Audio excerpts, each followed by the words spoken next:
улантабыз. Сөз кайрылчу тарапка берилет. Асатбек Мергенбай Жогулов. Трибунага өтүңүз.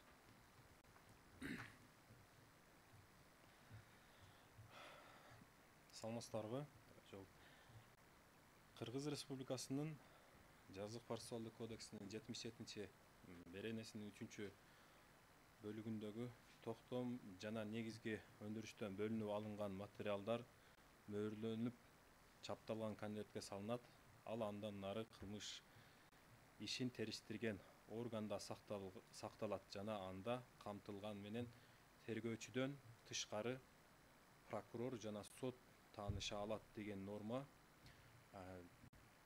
Биз кайрылуучу тарап, мен Жорокулов Максатбек жана Кочкоров Нияз тарабынан биздин Кыргыз Республикасынын Конституциясынын 24 беренесинин 2 бөлүмүндөгү Кыргыз Республикасында сот алдында, сот жана мыйзам алдында баары бирдей деген нормасына каршы келет деген шектенүүбүз келгендиктен, андан сырткары Конституциянын 61 беренесиндеги соттук ар бир жарандын же ар бир адамдын Кыргыз Республикасында соттук коргонууга болгон укугу жана ошондой эле эл аралык келишимдерде көрсөтүлгөн укуктарын бардык инструменттин колдонуу мүмкүнчүлүгү чектелип жатат деп эсептеп, сиздердин алдыңыздарга келгенбиз. Жана Конституциядагы 100 беренеде, 100 берененин 3 бөлүмүндөгү атаандаштык принцибинде атаандаштык бул Конституциядагы ошол көрсөтүлгөн ченем атаандаштыктан сырткары дагы сот көз карандысыз болгондуктан сотко келген тараптар атаандаш экенин көрсөткөн жана сотко ал мамлекеттиктен каржыланганына карабастан ага келген мамлекеттик айыптоочу дагы ага же болбосо айыпталуучу дагы бирдей тең мүмкүнчүлүк берилерин айтканда, ошолорго негиздеп келгенбиз, урматтуу. Ошого Конституциянын 24 беренесинин 1 бөлүмүндө көрсөтүлгөн нормага бир аз токтоло турган болсок,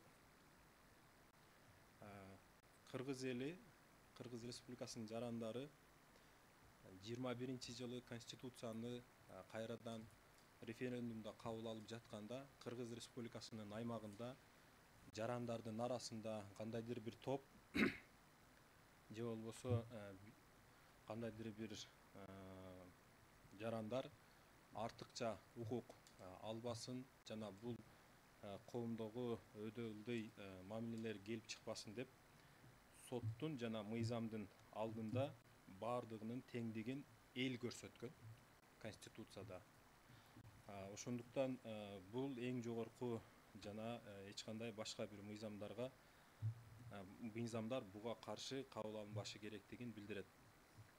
Андан сырткары айрыкча сот алдындагы келген коргоочудан айыптоочу тараптан укуктары жана мыйзамдагы мүмкүнчүлүктөрү бирдей болуусун бекиткен бул мыйзам ошол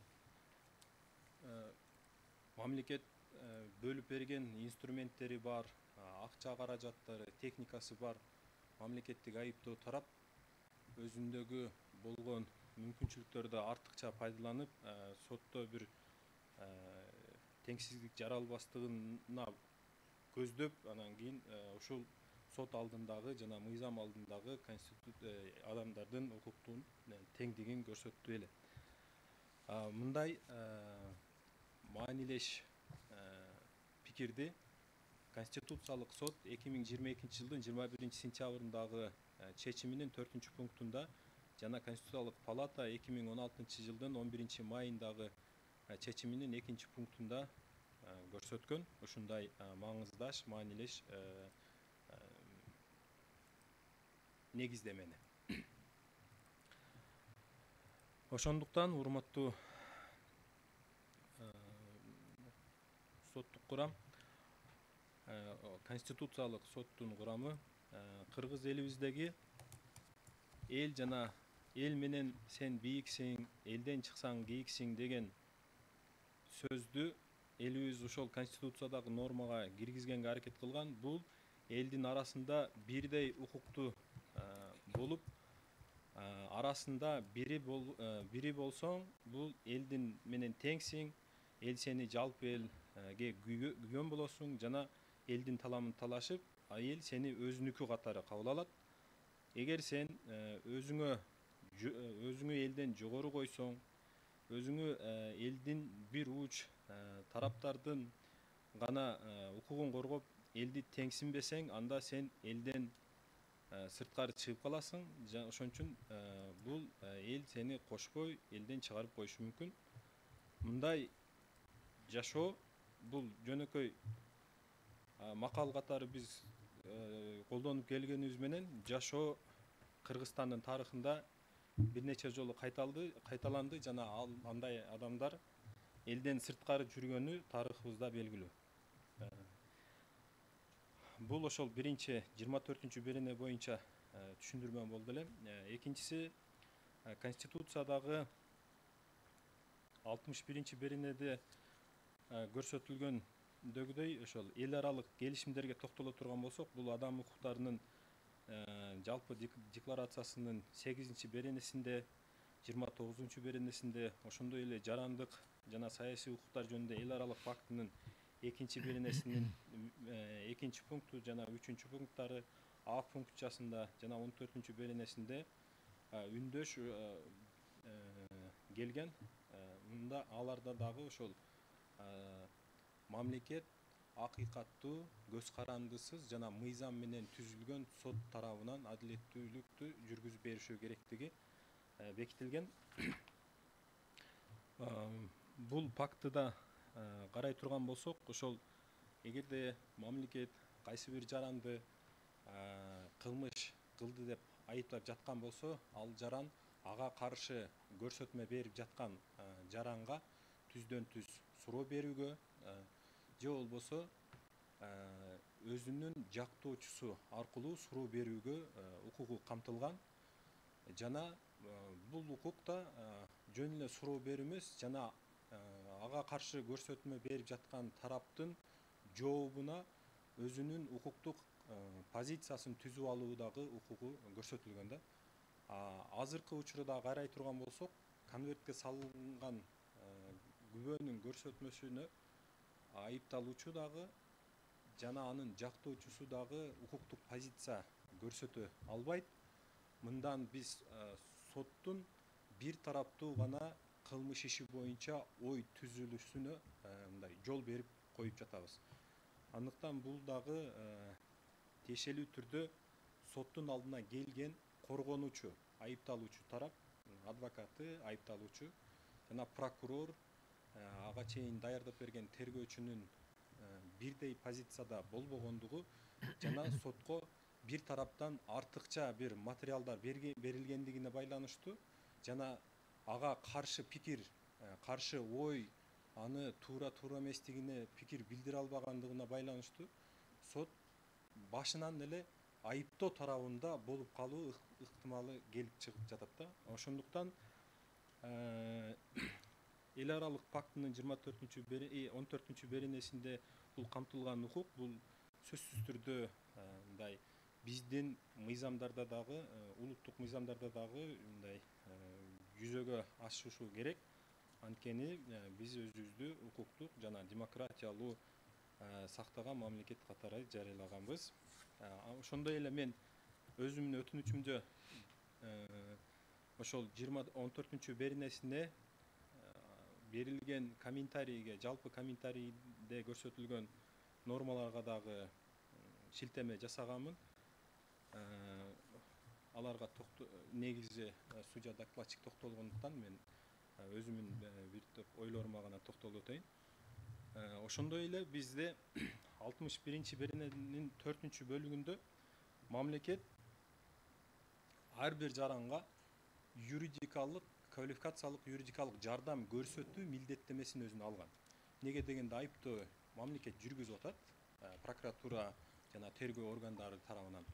Ошол эле учурда адамга коргонуу укугун Конституцияда 61 берененин 4 бөлүгүндө көрсөтүп атат. жана бул квалификациялуу юридикалык жардам болушу үчүн кайра эле биринчи же болбосо 100-чү беренедеги жанагы тараптардын сот алдындагы бирдей жанагы атаандашуусуна алып келе турган болсок, биз конвертке салып койгондон кийин конституцияга антип жарыяласак дагы, дайым биз аны мүмкүн жанакындай отчеттордо айтсак деле, бирок иши тескерисинче болуп атат дагы. Адвокат квалификациялык юридикалык жардам көрсөтө албай калып атат. Ал инструмент адвокаттын колунан да жок. Үчүнчүдөн ошол Конституциянын 100-чү беренесинин 3-чү бөлүгүндөгү тараптардын тең укуктуулугу жана атаандаштыгы жөнүндө конституциялык жобон Конституцияда көрсөтүлгөн нормага Конституциялык сот, Конституциялык палата бир топ өзүнүн чечимдеринде жанагы түшүндүрмө берген жана бул укуктун сакталуусу керектигин белгилеп көрсөтүп өткөн. Мен мында сиздердин көңүлүңүздөрдү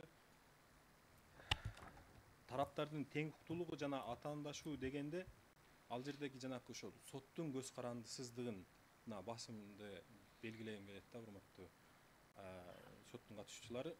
Анткени эгерде сот көз карандысыз пикирге ээ болуусу керек болсо, ошол ал сотту жүргүзүп жаткан отурумдагы тараптарга бирдей мүмкүнчүлүк берилиш керек да.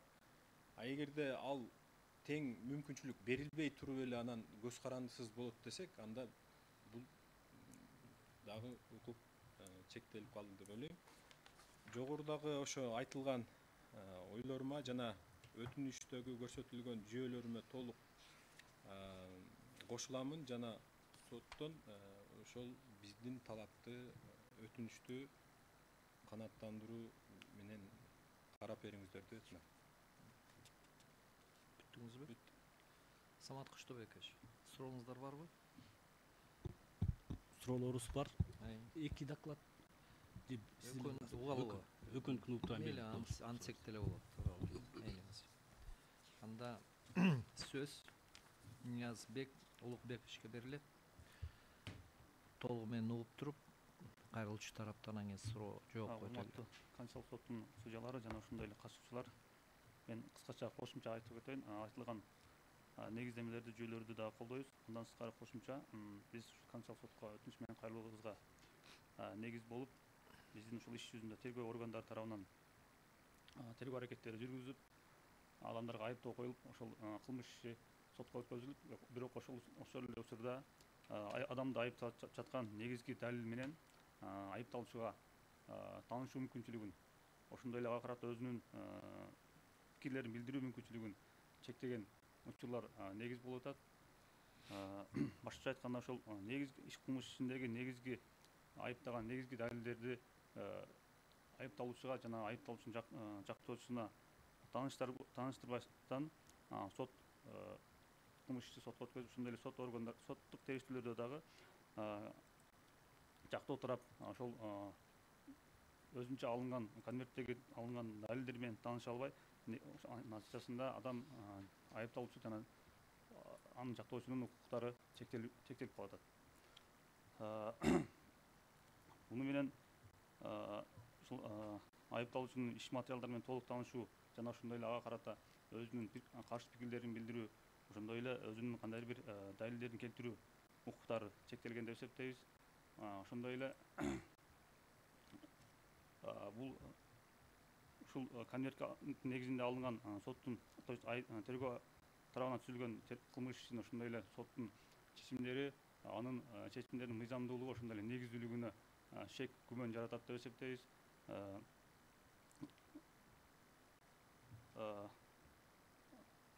Мындан сырткары